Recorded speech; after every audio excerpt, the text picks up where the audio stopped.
Welcome back for another episode of the Husky Careers Unleashed podcast. Today, we've got another Michigan Tech alum with us who works for Nucor Steel.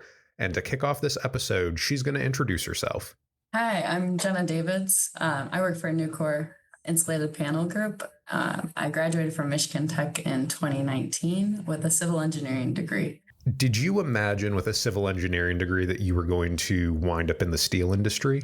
I didn't even know that they had civil engineers in steel. So initially, what do you think drew you to wanting to getting a degree in civil engineering? Like most engineers, I had a passion for math and science, right? And engineering just made sense in that standpoint, like problem solving, that fun stuff. But civil engineering specifically, it was more about like the practicality of it. Like I could see what I was doing, making an impact on, civilian life, buildings, roads, structures. And like most civil engineers, your dream is to design those huge skyscrapers. I just wanted to figure out what I wanted to do with civil engineering. And I liked that it had that broad options, like so many options to go with it. When you were a student at Tech, did you have opportunities to do like any internships or co-ops to help you kind of figure out what you liked or what you didn't like? Yeah, I had 3 internships. My first one was with a car hinge manufacturer. Had nothing to do with civil engineering at all. It was more mechanical. But I took that one on just for the experience, right? As a freshman, it can be hard to get an internship. And we had family friends that worked for this company that were able to help me get this role. And I'm grateful for it. I got to see a different side. And then my second internship, I worked for a road reconstruction company. Was pretty hands-on. I thought after that internship, I wanted to be in construction because I liked being outside, being more involved and seeing everything from start to finish. And then for my third internship, it was actually with Nucor. And this is kind of funny. With Nucor, I had walked up to the booth for practice. I didn't know who they were or what they did or anything. I wanted a practice booth before I went and talked to the construction companies because that's at that point what I wanted to do. But the conversation went well. They were very down to earth and easy to talk to. And I had asked for feedback at the end. And I think that's what got me the interview because that's kind of the culture that we have is like a feedback culture, trying to be better and improve. Well, and I feel like a lot of folks really like feedback. So it's nice to hear that that is one of kind of the important aspects of working at Nucor is to be able to get feedback on a regular basis. Just to know where you're at, and wanting to improve. So at what point did you realize that kind of sticking to the steel industry was the right choice for you? I don't know if it was the steel industry or the culture here. The steel side, I started with Nucor on our buildings side, where we design building, pre-engineered metal buildings. So think about your warehouses, like your Walmarts, those types of things. And I'm like, oh, this is cool. I can do this. This is challenging and fun. That's great. But what drew me to return to Nucor after that internship was the open door policy.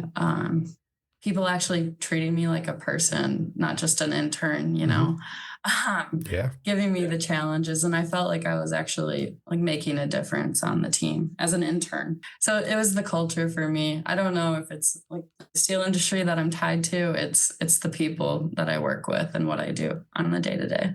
Well, and speaking of day to day, so you got your degree in civil engineering. What is your current job title at Nucor? I am the engineering supervisor at Nucor Insulated Panel Group.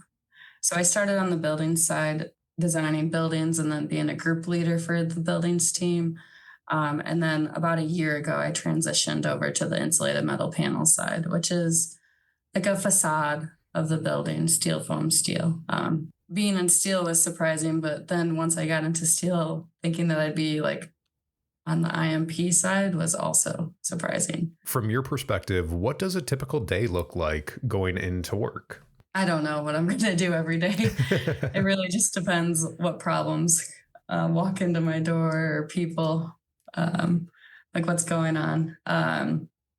Lots of meetings, developing the team, working with people. Like that's the fun stuff. Finding unique ways to solve problems that we're facing, whether that's like a project that we sold isn't meeting code, so we need to work with the customer to find a way to get that to work, or we're going to miss release on this project. Day to day as a engineering supervisor, it really depends. I don't know what I'm walking to each day, and that's kind of the exciting part of it because every day is so different.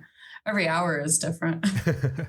Well, and when you were working on your degree in college, did you envision wanting to kind of go into a leadership role, or has that kind of become just part of your career journey now that you've had a couple of years of experience? Like the construction side, what I liked about that was the project management side. I'm pretty organized, detail oriented, and I like working with people. So it like project management made sense to me, and that's why I wanted to go into that. Never had I imagined that I'd be leading people, getting to impact people's day to day. What would you say are some of the biggest like technical challenges that you face that you can leverage your civil engineering degree to help you solve?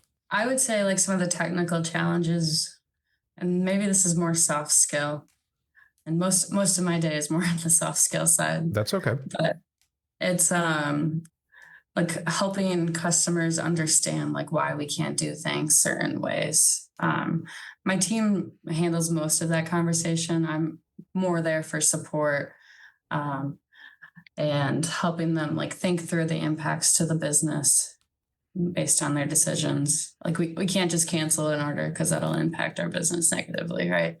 Mhm. But like working with customers and helping them understand from like a technical perspective for someone that might not be technical, like why it's important to make these changes. Well, and leveraging the technical specs to kind of communicate safety aspects, design aspects, and especially in this kind of industry, unfortunately, the customer's not always right. Ultimately, we have to rely on our engineers, rely on the numbers. And so you're able to leverage your understanding of the technical side to make sure that your customers' needs are met through those communications. With your current role as the engineering supervisor, would you say that you spend more time kind of out in the field or out on a plant floor, in meetings, at your desk?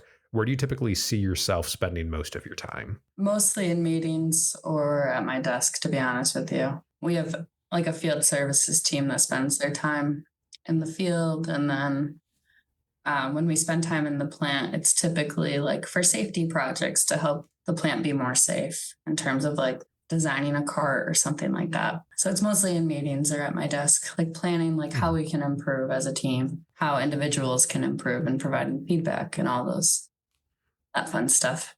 Well, and in the realm of kind of team and collaboration, what role does collaboration play in the projects that you work on, whether it's internally, externally, or even with other engineering disciplines? Collaboration is everything. From an internal standpoint, whenever we want to make changes, it impacts all the other teams and customers. So, like, you have your internal customers and your external customers. Our internal customers might be our detailing team who needs the calculations to detail the project, right? We need to collaborate in terms of what is important to them in order to get their job done. How can we work better with each other? And that goes like the same way with external customers. They have to get a job done too. So how can we collaborate better and work together better? Regardless of the industry, collaboration is such a key skill set in engineering because it really does take a whole team to be able to kind of get everything rolling and be successful. It's very important, and being able to communicate in those areas is also just as important. And then in terms of like other like trades that we work with architects, other engineers, all those things on the daily. So understanding like they have like it's the same thing. They have a job to do, and so do we, and we need to work together to accomplish a common goal, find win-win solutions. Well, and at the beginning of our conversation, you really were kind of focused on the culture at Nucor, and that was what drew you to want to continue your career with them. So, kind of reflecting on some of the growth and mentorship opportunities and professional development within Nucor, how does Nucor support professional growth or continuing education? When I started like as an intern, my supervisor at the time spent so much time with us. Like, and being a supervisor now, I'd be like, I'm thinking like, how in the world did they do it?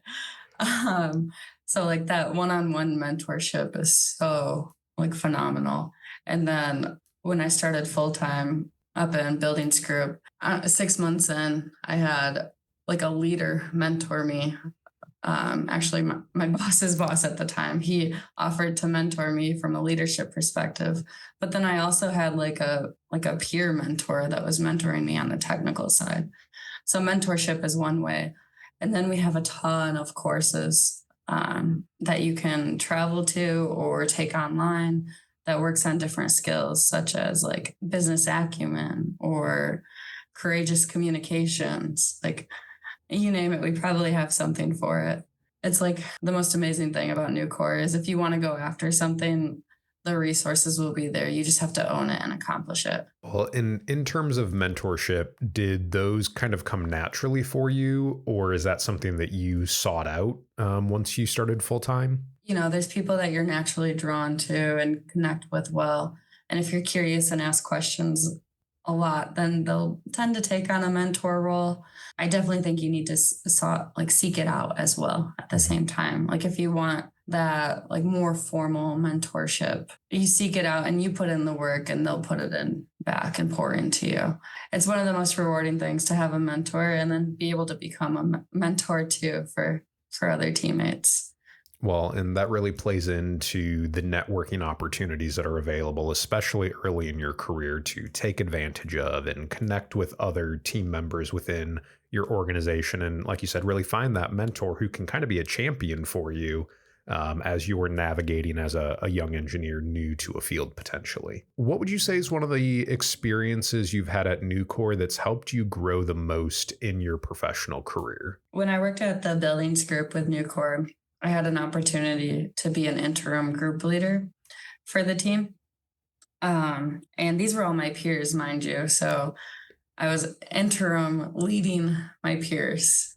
um, and that was kind of like a confidence hit because I felt like I had failed at that time. Looking back, I feel like I did not do a good job. A failure is the best way to learn because 6 months later, when I had the opportunity to step into that role full time, it was like a 360 of the type of leader that I was. Um, so I had the opportunity to try it, fail, and then get better from it. So any time you get to do that, it's a privilege, and you learn from it as long as you have that mindset of growth. Well, and one of my favorite phrases is fail forward. So, like you said, kind of learn from that experience, move forward, and apply those learnings to future projects or opportunities. So, honestly, I think failure is one of the most important things to experience so that you can learn and grow as a professional. Yeah, absolutely. I'm so glad that I had that opportunity. Thinking about students that are currently getting a degree in civil engineering, do you think there's any misconceptions they have about kind of going into maybe more of the industrial side or the manufacturing side versus the quote unquote traditional route of a civil engineer? I don't know if students know that they can get into the manufacturing side with civil engineering. At least I didn't know that. Um, and I would say like if you like a fast-paced environment with lots of challenges, manufacturing is the way to go. It's super quick, so everything's new and changing, and you're always learning. Yeah. So in short, like I don't know if students understand or know that because I didn't know that you can get into manufacturing, but it's so fun.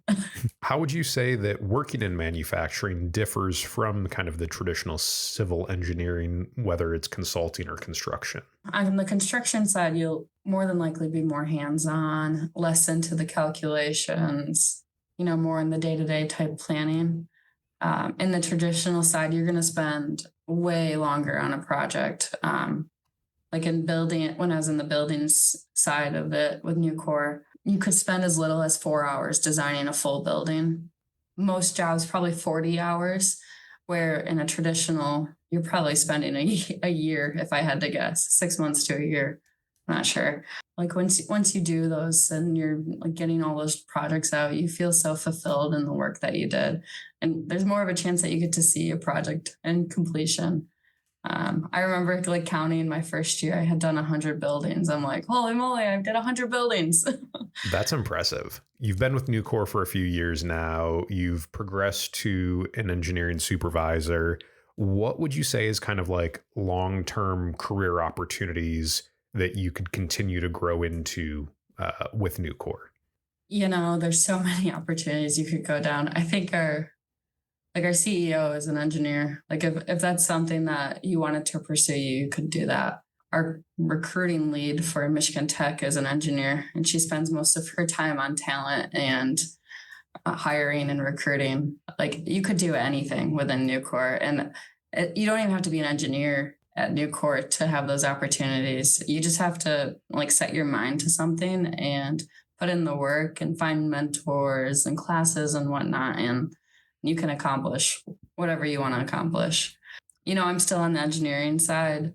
I'm engineering a different product now with my team. Like I never would have expected that, but I'm so happy that I did because I get like whole new experience, a whole new business, new people. Like it's amazing what you can do at Nucor. You could work on the customer facing side with sales. You could stay an engineer your entire career if that's what you wanted to do, and be like a mentor to newer engineers and teammates. That I feel like the opportunities with Nucor are endless once you get in.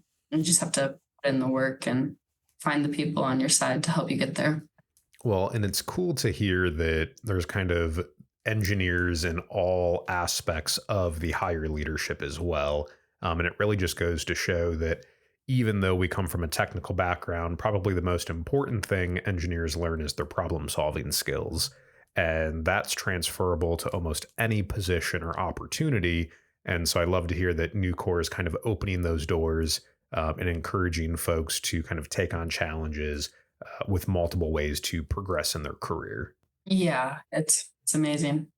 So, thinking about students who are currently enrolled, if they're interested in doing this type of work, do you have any recommendations on what they should do while they're still in college to help set them up for success? Like what are you interested in? That's what I would say. Like if you're interested in something, go after it.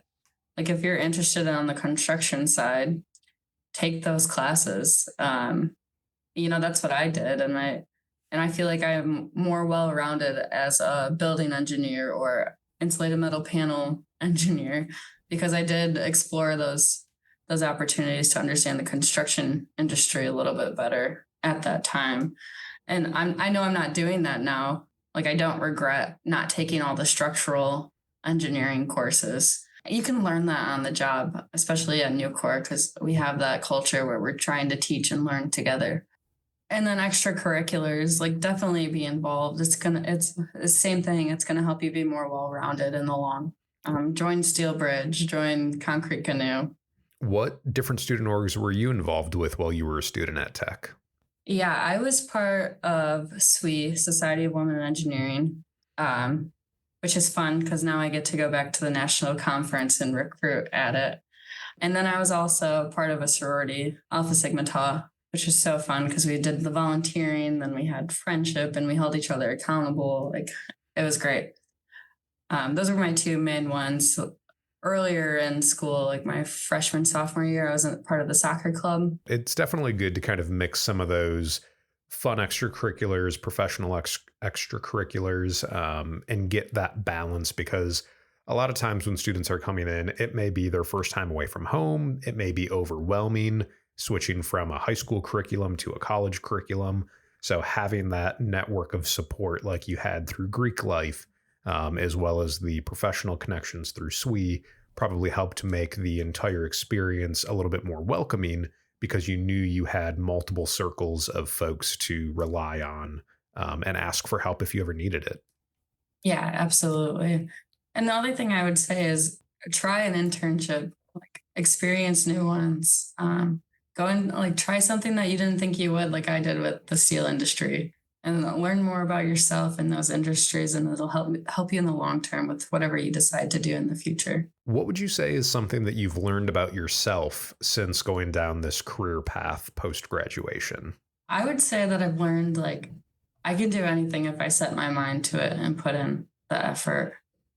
As a student, I always think like, oh, I'm too dumb to design buildings. Like I don't have that experience. I can't do that. I don't know what I'm talking about, but like if you really like put in the effort and ask questions and try to understand things like on your own, you can do whatever you set your mind to.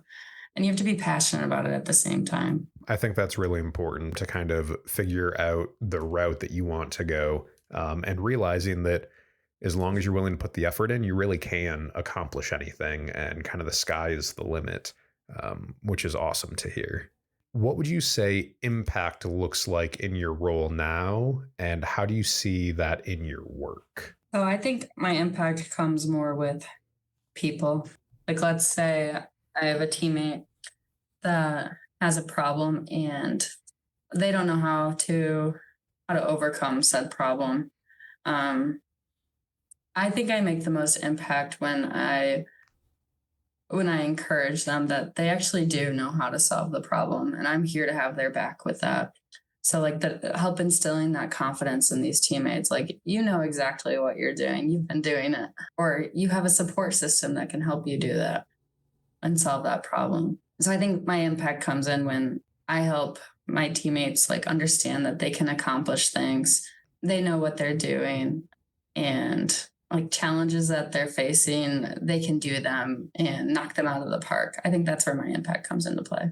We're going to kind of put you on the spot a little bit and do one of the cliche style questions. If you could go back in time and talk to yourself when you were a first year civil engineering student, what would you say? I'd say like freshman year Jenna was Little Miss No Confidence.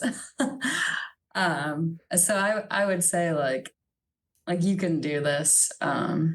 Just follow your passions. Like you have all the resources that you need. You just need to like utilize them and be yourself, I guess. Like I don't feel like you need to be who you feel other people want you to be. Be who you want to be. I think that is some really good insight, especially post graduation out in industry. I know when I was a student, there were lots of times where I didn't feel like I had the confidence or the ability to do these massive projects or tasks. So if there are students who feel that way, just know you're not alone. Those of us who've made it through tech and beyond into our career know that you will make it as well. So when you started, what was your original title, like fresh out of college? Associate design engineer. So reflecting on your career at Nucor, when you first got into more of the engineering side of things, what does the day-to-day look like as maybe more of a traditional engineer versus an engineering supervisor like you are now? Like as a design engineer at Nucor Buildings Group, the day-to-day, it was different, but you did have some sort of routine. Like you were scheduled projects that you'd be working on. You'd be designing the building from literally the base plate up. So the day-to-day would be designing the bracing system that keeps the building from falling over from like wind loads and seismic loads, designing like the columns and the rafters of the building. So the actual support for the building in terms of like snow loads, like we get up in Michigan Tech, anything like on the roof. And then you're also designing like, your wall secondary, which like in a typical engineering setting would be your stud wall, but we didn't really use stud walls in building design. It's more like beams, designing like the girts and purlins and framing that keeps the wall panel on the wall. So you're getting into the programs, designing these things, and some of like the fun of that is once you design something, detailing is always going to find where what you did doesn't work in terms of like clashes in the building, things not lining up. So like the fun part was finding solutions to those types of things. Like, oh, this beam isn't going to work in the roof because it interferes with the opening that's needed for the rooftop equipment. Finding ways, like when your design is stressed to 100%, to make that work by making it smaller somehow, making the beam smaller somehow. And then you'd get on customer calls similar to like what we're doing today at IMP, trying to, solve problems that work for the customer and as an engineer, and trying to add value for the customer at the same time. Like you might find a new way to frame the building out that the customer didn't think about. That makes it easier for you and them. So there's a lot of collaboration, but you're also like, in the weeds, putting your nose down, trying to design at the same time. So it sounds like it's a good mix of the technical skills that you learned as a student, but then also getting to use some of those soft skills through the collaboration, the communication, maybe some project management in there as well, especially because I assume a lot of these projects, it's not really a solo thing. It's you're working with multiple areas to make sure that everything is successful. Yeah, absolutely. Well, first and foremost, I want to say thank you for taking time out of your day to meet with me to shed some light onto what it's like early career at Nucor, all the way to your supervisory role that you're in now, and even the potential opportunities in the future. If students are interested in learning more or connecting with you, are there any good resources we can share with them? Yeah, you can share my email, jenna.davids, DAVIDS at nucor.com. Perfect. We'll put that in the show description. So if anybody's interested in learning more or has questions about Nucor, another great Michigan Tech alum who is willing to answer your questions and share more insight. If you guys enjoy these kinds of conversations we're having on these episodes, be sure to hit that subscribe button wherever you're tuning in from today. And if you're struggling to figure out your career path or journey and need some support, you can always reach out to us either on our website, which is mtu.edu/career, or send us an email to career@mtu.edu, and a member of our team will get back to you as soon as possible. So thank you guys for tuning in today, and we will share more Husky Careers Unleashed stories in future episodes.